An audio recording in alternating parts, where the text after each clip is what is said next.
don't ever slow up, no I don't take shit, I got no love.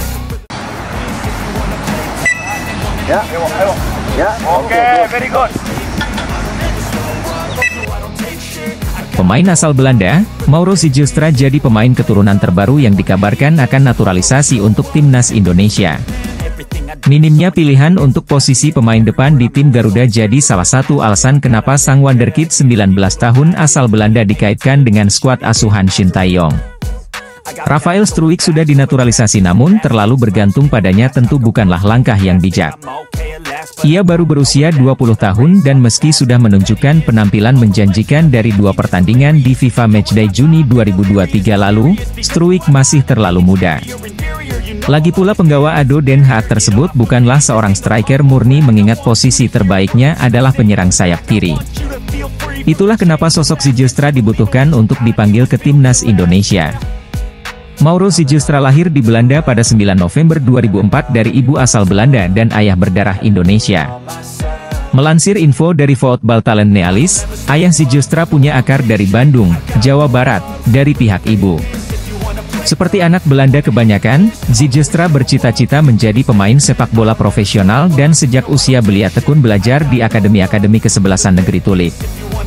Ia mengawali karirnya di dunia sepak bola dengan bergabung bersama AS Alkmaar. Pada 2019, Sijilstra hijrah ke Akademi AFC 018 Amsterdam. Mauro Sijilstra diberi kepercayaan untuk tampil lebih banyak di AFC 018 Amsterdam di berbagai kelompok umur seperti U17 dan U18. Penampilannya mulai memudar tatkala memperkuat AFC 08 U18 pada musim 2021-2022 yang jadi awal mula namanya sampai ke telinga penikmat sepak bola Indonesia.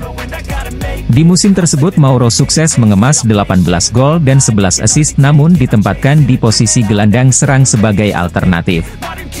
Di posisi itu ia membukukan 12 gol dan 5 assist dari 9 laga yang dilakoninya yang menunjukkan ia tidak hanya cocok dipasang sebagai penyerang tengah.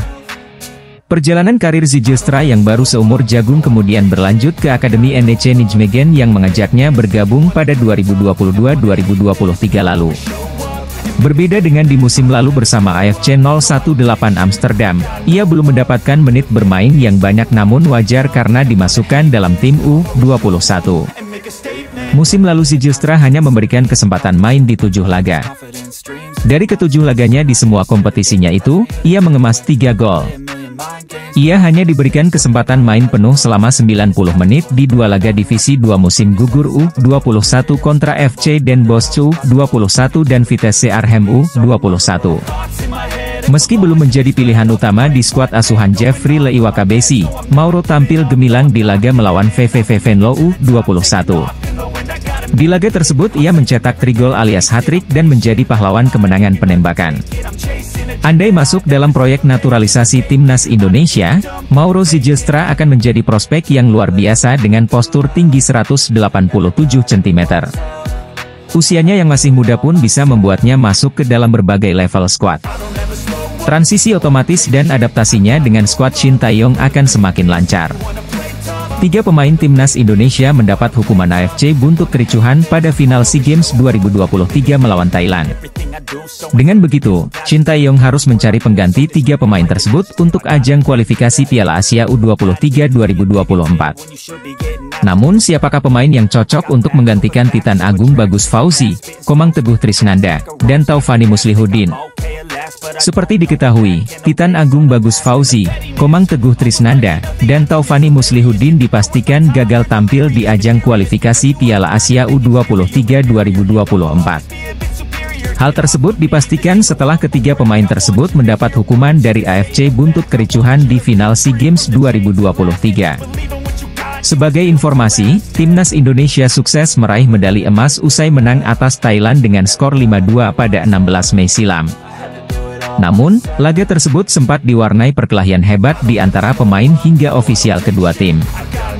Atas tindakan insiden tersebut Titan Agung Bagus Fauzi, Komang Teguh Trisnanda, dan Taufani Muslihuddin mendapat sanksi larangan tampil pada 6 pertandingan yang diakui oleh AFC. Selain itu, ketiga pemain tersebut juga harus membayar denda. Tentu, hukuman tersebut sangat merugikan ketiga pemain itu. Mengingat sebentar lagi bakal bergulir kualifikasi Piala Asia U23 2024 yang berlangsung pada 4 hingga 12 September 2023 mendatang. Dengan hukuman tersebut, membuat Titan Agung Bagus Fauzi, Komang Teguh Trisnanda, dan Taufani Muslihuddin dipastikan gagal tampil di kualifikasi Piala Asia U23 2024. Lalu siapa saja calon pengganti ketiga pemain tersebut untuk Timnas Indonesia di ajang kualifikasi U23 2024? Shin Tae-yong tampaknya tidak akan ambil pusing. Pasalnya Indonesia memiliki kedalaman skuad yang cukup baik. Di posisi yang ditinggal Komang Teguh, Shin Tae-yong masih memiliki cadangan pemain di sektor pertahanan. Sosok Elkan Bagot diprediksi akan dimainkan Shin Tae-yong di sektor pertahanan Timnas Indonesia. Sementara itu, di posisi Taufani Muslihuddin, dapat diisi sosok Ivar Jenner. Ajang kualifikasi Piala Asia U23 2024 dapat menjadi ajang pembuktian bagi Ivar Jenner sejak dinaturalisasi pada bulan Mei lalu. Lalu, di posisi Titan Agung dapat digantikan oleh Rafael Struijk. Rafael Struijk juga berhasil tampil mengesankan pada FIFA Matchday Juni 2023. Bahkan Rafael Struijk juga dapat melepaskan sekali tembakan yang membuat kiper Argentina, Emiliano Martinez jatuh bangun. Sehingga, Rafael Struijk kemungkinan akan dimainkan Shin Tae-yong di sektor penyerangan Timnas Indonesia. Namun sekarang pertanyaannya, apakah pemain-pemain abroad tersebut bisa tampil di ajang kualifikasi Piala Asia U23 2024? Jawabannya bisa, karena kualifikasi Piala Asia U23 2024 berbarengan dengan agenda FIFA Matchday September yang bergulir pada 4 hingga 12 September 2023. Pemain-pemain abroad Indonesia bisa mentas terlebih dulu bersama Timnas Indonesia Senior pada 5 atau 6 September 2023. Kemudian, Ivar Jenner dan kawan-kawan memperkuat Timnas Indonesia U23 kontra Taiwan pada 9 September 2023, dan Turkmenistan pada 12 September 2023. Sebagai informasi, Timnas Indonesia U23 tergabung di grup G kualifikasi Piala Asia U23 2024 bersama Turkmenistan dan Taiwan. Nantinya, hanya juara grup yang otomatis lolos ke Piala Asia U23 2024 yang dilangsungkan di Qatar tahun depan. Berstatus sebagai tuan rumah, tentu Timnas Indonesia berpeluang untuk lolos ke putaran final Piala Asia U23 2024. Pelatih Timnas Indonesia, Shin Tae-yong merupakan sosok pelatih yang dikenal paling tegas, disiplin dan profesional dalam segala hal. Ia selalu memperhatikan pola makan, fisik, dan teknik bermain dari skuad Garuda. Soal latihan, Shin Tae-yong selalu memberikan menu dan pola latihan yang terbukti efisien dalam meningkatkan performa pemain. Tak hanya latihan ringan, sejumlah menu latihan berat pun dihidangkan kepada para pemain Timnas Indonesia. Naik turun tangga menjadi salah satu menu latihan berat yang diterapkan Shin Tae-yong setiap harinya. Menu latihan ini biasanya dilakukan ketika ia menggelar training camp atau pemusatan latihan bersama anak asuhnya. Pelatih asal Korea Selatan itu menerapkan latihan dengan intensitas tinggi sebanyak 3 kali sehari selama pemusatan latihan. Naik turun tangga biasanya dilakukan pada pagi hari untuk meningkatkan kekuatan otot kaki dan daya tahan kardiovaskular. Latihan berat yang diberikan Shin Tae-yong selanjutnya yaitu menyajikan skipping. Latihan yang satu ini biasanya diterapkan pada pagi hari bersama dengan naik turun tangga. Dua menu latihan tersebut termasuk latihan strength endurance. Dengan melakukan skipping dan naik tangga, pemain Timnas Indonesia diharapkan memiliki fisik dan kelincahan yang jauh lebih baik lagi. Di waktu sore hari, sajian menu latihan Shin Tae-yong ditambah menggunakan bola. Latihan ini bertujuan untuk meningkatkan kemampuan bertahan dan menekan lawan. Pola latihan nantinya pemain akan dibagi menjadi 2 kelompok yang saling berhadapan. Kelompok yang memiliki bola harus mengoper bola dengan cepat dan akurat, sementara kelompok yang tidak memiliki bola wajib mencoba merebut bola dengan cara pressing. Shin Tae-yong juga memberikan menu latihan berupa gym atau angkat beban.